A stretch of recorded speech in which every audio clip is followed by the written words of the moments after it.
Basically, her brain stopped growing at 20 weeks gestation, and doctors really didn't feel that she would survive her first year of life due to how compromised she was. So they were diagnosed when they were about 4 months old. And Duchenne muscular dystrophy is a degenerative muscle disease, so the kids are more or less born with a full set of muscles, and they begin dying from the day they're born. Brianna was 13 years old, perfectly healthy, and she came home from girls' camp, and she'd found a lump in her breast. At first I thought, well, she's 13, it's definitely not cancer, and we took her in just to be cautious, and after biopsies they said that the lumps were actually leukemia, an extremely rare form. We learned then, when he was about 8 months old, that he has a neuromuscular condition called spinal muscular atrophy. And we were told at that time when he was diagnosed that he likely would not survive to his second birthday, that 80% of the children with the severe form of his condition didn't survive to be 2. And we were totally emotionally devastated. It was Holly and Jonathan Cotter who have Ryan. They started talking to me about Ryan House, and the longer they talked to me, I just started to cry because I'd never heard of anything like that. And to be able to think about having a break where they could be taken care of so well. I think that first day is just so that the parents feel comfortable, and we purposely didn't interact with them very much. We just kind of stayed on our side of Ryan House, and every once in a while we'd look in on them and see how they were doing, but we realized really early on they were having a blast. I think we stayed for 24 hours, but I think within an hour or two we knew that we were going to be really comfortable with leaving them there for a day or 2 or 3 at a time.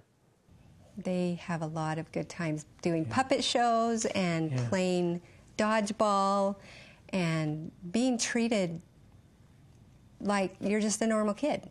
Sometimes we'll walk out and say, now what do you want to do, right? And you know, this total freedom and ability to do whatever you want to do it's a very nice feeling. For 24, 48 hours at a time. We're glad to get them back after a couple of days. Yes, we are. The respite services that children need and families need are essential because there is never a break. Their care is 24/7 at home. Very often they don't have adequate facilities or resources to have people come in and take a break. Very often they have other children who have needs, and so to be able to get those respite services in a supportive environment is essential just for the family to cope. To be able to leave Caroline in a place that has everything right at its fingertips at a moment's notice, it really allows us to relax and enjoy and go away with our typical 2 children who are older. The very first telltale sign to me is she'll sleep for about 12 hours when she gets back home, because she's had so many fun activities and done so many different things that she doesn't have the opportunity to do here at our home. She sleeps, and I think, boy, she had a good time. You know, for Ryan House to offer this service up to 28 days a year at no cost to the families, you know, people are like, well, what's the catch? And there isn't. I mean, it's an amazing facility, and people need to take advantage of it. The idea behind a place like Ryan House is necessary because there are children with potentially life-limiting illnesses. And at some point, we are going to need to provide end-of-life services. That is huge for families because they need to feel that when they fear the worst, that they are going to have some level of support. We got the news at the end of January of 2011 that there was nothing more they could do for her, and that it was time to let her go home. She spent 2 weeks here and lived like there was no tomorrow. They made sure that we weren't ever considering anything to do with finances, or it was about what Brianna wanted and what Brianna needed, and that was never to enter our minds in our decisions. One thing that was really nice, they took the kids off of our hands, so we could just focus on Brianna. When she did pass, the staff was amazing. Anything that we needed, they took care of. So that made that whole experience so much smoother than I ever imagined it could have been, especially if it had been at home. The people who care here care for their child as if that child is their own. And you can't replace that. You can't find that. You have sensory rooms, hydrotherapy rooms, you have computer rooms, there are games. What a fabulous playground there is. This is a house to really experience life. It's home away from home or going to grandma's house on steroids. I mean, there's everything. Just a place where we go to have fun, I guess.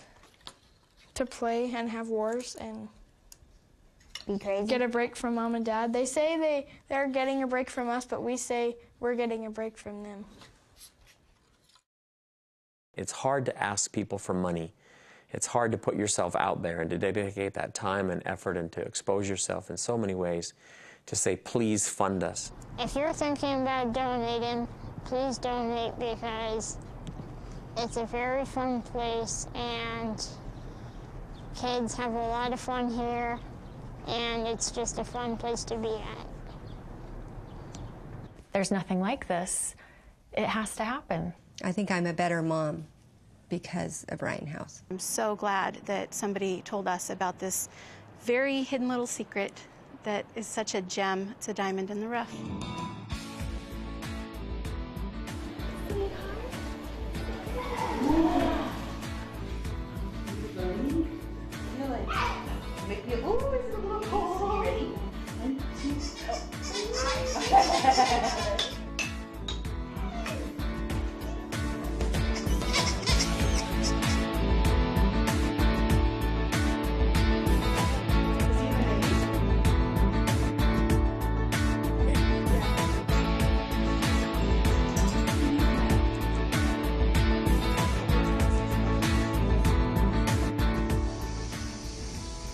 I love Ryan.